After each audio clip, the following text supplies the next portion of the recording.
এখন আমরা দাঁড়িয়েছি আমাদের ছাদে, যেখান থেকে আমাদের লাউ গাছগুলো দেখছেন। কত সুন্দর লাউ গাছ হয়েছে, ফুল ধরেছে, লাউ ধরেছে। আমরা অনেকগুলো লাউ খেয়েছি। ওই যে দাঁড়িয়ে আছে দেখছেন, গীতা মজুমদার কি সুন্দরভাবে দাঁড়িয়ে আছে লাউ গাছের মাঝখানে। উনিই লাগিয়েছিল লাউ গাছটি। কত সুন্দর হয়েছে দেখুন। হ্যাঁ, দেখুন কত সুন্দর আমাদের লাউ গাছটা। ফুল দেখতে পাচ্ছেন, প্রতিটা ফুলে এক একটা করে লাউ আছে। ওনার হাতের পরও সেই লাউ গাছ হয়েছে।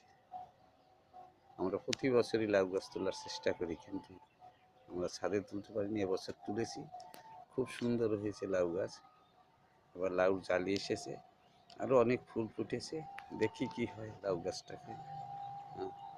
রাখছি কেমন, আপনারা দেখে আমাদেরকে জানাবেন কেমন হলো লাউ।